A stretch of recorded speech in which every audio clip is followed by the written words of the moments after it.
So, good morning, students. How are you? Very fine. So, now we want to discuss another term that is current density. Current के बारे में पढ़ा, rate of flow of charge. उसके बाद क्या लिया कि चार्ज हम कंसिडर करते हैं net positive charge. So now current density is defined as amount of current passing per unit area of the conductor held normal to flow of charge. So यानी कि क्या देख रहे हैं हम इसमें कि कितना करंट का फ्लो पर यूनिट एरिया ऑफ कंडक्टर हो रहा है. और ये पॉइंट क्या बोला है कि नेचुरली सपोज कर लो कि area of conductors and flow of current direction they are not in one line. तो उसलिए इसमें ये बोला गया है कि amount of current passing per unit area of the conductor held normal to flow of charge, कि किस डायरेक्शन में रख के हमें फाइंड आउट करना है. अब जो सिंबल हम यूज करते हैं करंट डेंसिटी के लिए दैट इज J. अब इसमें एक इंटरेस्टिंग पॉइंट है, वो ये है कि आपने ऑलरेडी पढ़ा है कि current is a scalar quantity. अब हम ले रहे हैं करंट डेंसिटी. करंट डेंसिटी के लिए हमने सिंबल लिया J. तो this J current density is a vector quantity, क्योंकि इसमें करंट और एरिया आ गए है ना. और एरिया क्या है? Area is a vector quantity. चलो अब नेक्स्ट क्वेश्चन आ जाएगा कि अगर करंट डेंसिटी वेक्टर क्वांटिटी है तो what will be the direction of current density. तो डायरेक्शन ऑफ करंट डेंसिटी किस तरफ होगी, क्या देखना हमने अब कि what is direction of current density. तो it is along the direction of flow of conventional current, along the direction of flow of conventional current. Conventional current क्या है? That is the direction of flow of positive charge. So यहाँ से देखिए ना what will be the units. तो naturally the units will be ampere current per unit area meter square. तो ampere per meter square is the unit of current density in SI system. Now next we see that what will be the relation between current and current density. किसमें relation find out करना है? current और current density में. या ये कह दीजिए कि if current density is known to you, then how can you calculate total amount of current flowing through area. अब आप देखिए, मान लो कि ये आपने कोई भी कंडक्टर ले लिया ऑफ एनी शेप. अब इसमें आप ये एक छोटा सा एरिया ले रहे हो DA एंड लेट अस से कि the direction of this area DA is this. तो आप दैट मीन्स यूं इसे रिप्रेजेंट कर दोगे. तो अब इसमें से करंट का फ्लो हो रहा है. Now let us say this is the direction of current density J. तो अब आपने क्या लेना है? हमने देखना है how much current is flowing normal to this area. तो normal to area means along this direction. तो इसका मतलब हम इसमें क्या लेंगे? हम इसमें ये देखेंगे what is component of J along the direction of area. Area की डायरेक्शन में J का कंपोनेंट क्या बनेगा? J cos of theta. तो small amount of current, small amount of current flowing through surface area DA, flowing through surface area DA, sorry along this. तो ये क्या बन जाएगा? DI, it will be J cos theta into D A, तो ये बन गया J dot D. So clear हुई बात कि अगर मान लीजिए कि ज़रूरी नहीं है कि करंट की डायरेक्शन और एरिया एक ही डायरेक्शन में हो, तो वी हैव टू सी कि भाई normal to flow of charge कितना है। तो normal to flow of charge means along the direction of surface area. इसीलिए मैंने क्या देख लिया कि component of current density along the direction of surface area. So now total current I will be integration of di, that means integration of j d dot da, and this will be over the whole of the surface area। तो ये डालने का मतलब होता है बेटा, जब हम ये डालते हैं इसका मतलब है कि it is the integration over closed surface, कि सारे के सारे सरफेस के ऊपर। सो इसका मतलब कि we know that what is the relation between current and current density, or you can say that if current density is known to you, then how can you calculate total current flowing through the circuit? Now next is relation between drift velocity and current density, we have already derived relation between current and drift velocity। तो उस relation के बारे में हमने पता है। अब अगर बेटा रिलेशन डिफाइंड आउट करना भी पड़े तो first you will derive this relation. So we know that I is equal to NeAVD, N इसमें क्या है, number of free electrons per unit volume, E is charge on one electron, A is surface area of the conductor through which current is flowing, and Vd is its drift velocity। तो अब आप ले लीजिए I by A, it will become NeVd। Now I by A is current per unit area which is current density, तो J आपके पास आ गया NeVd। ठीक होगी बात। अब इन वेक्टर फॉर्म, क्योंकि करंट डेंसिटी वेक्टर फॉर्म में है, तो अगर आप इस रिलेशन को वेक्टर फॉर्म में लिखना चाहोगे J, तो I will write it as minus N E N V D.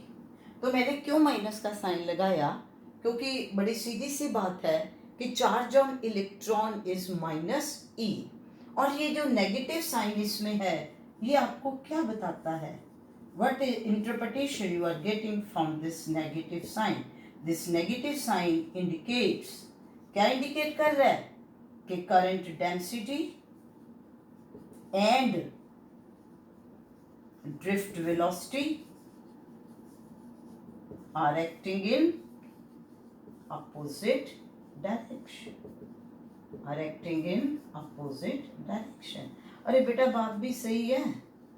याद है मैंने तुम्हें कहा था कि current density is in the direction of conventional current is due to positive charge carriers, और यहाँ पर इलेक्ट्रॉन्स के ऊपर चार्ज क्या है, नेगेटिव। तो इसलिए इसमें वेक्टर फॉर्म में जब हम लिखते हैं तो हमें ये क्लैरिटी हो रही है कि current density will be in the direction opposite to that of the drift velocity. किसकी ड्रिफ्ट वेलोसिटी, फ्री इलेक्ट्रॉन्स की।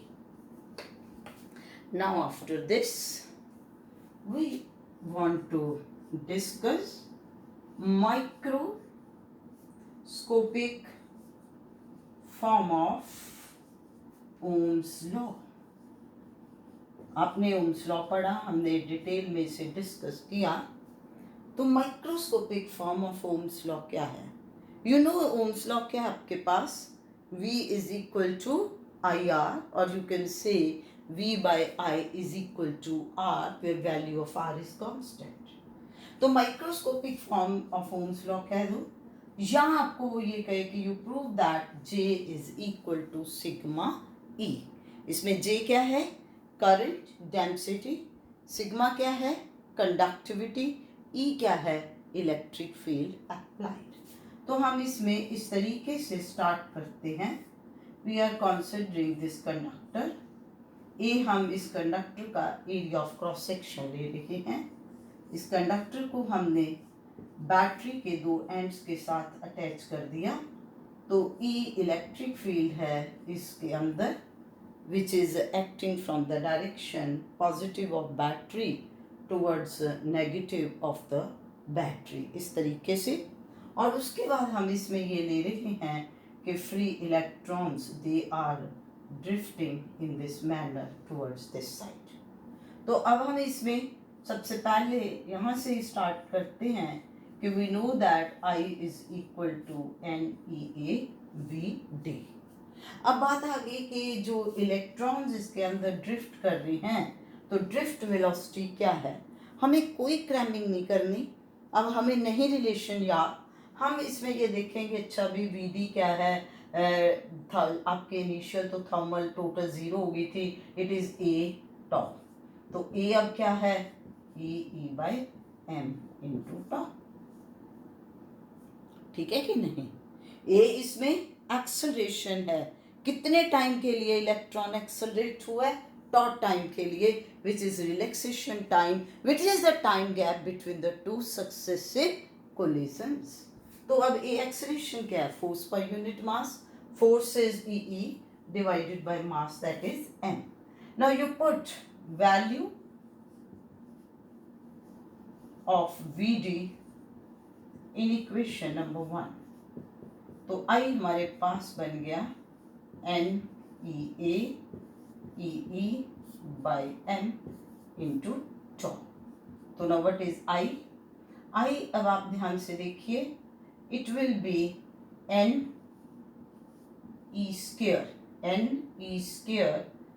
टॉ बाई MAE। ये देखो E इंटू E स्क्वायर हो गया, ये n आ गया, ये टॉ आ गया, ये m आ गया, AE।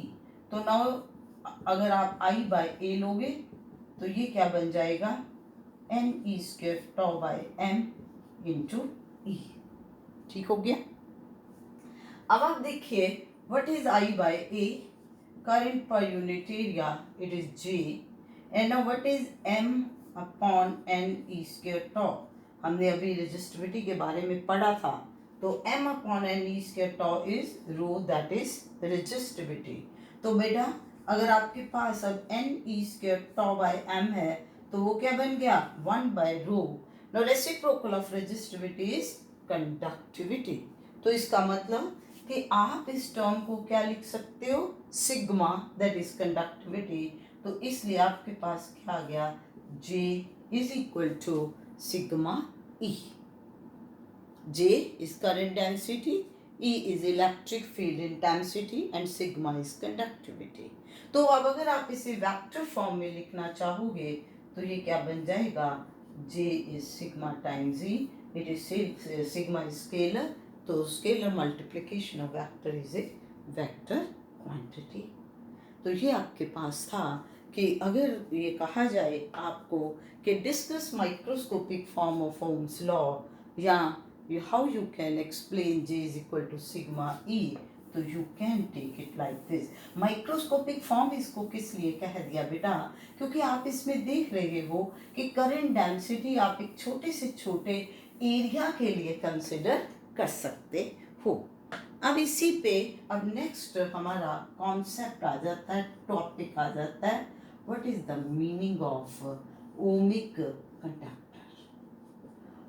ओमिक कंडक्टर किसे बोलते हैं, कौन सा कंडक्टर है ओमिक कंडक्टर, जैसे कि नाम से आपको क्लैरिटी हो रही है, हम क्या लेंगे, ohmic conductor is that conductor during which Ohm's law is verified.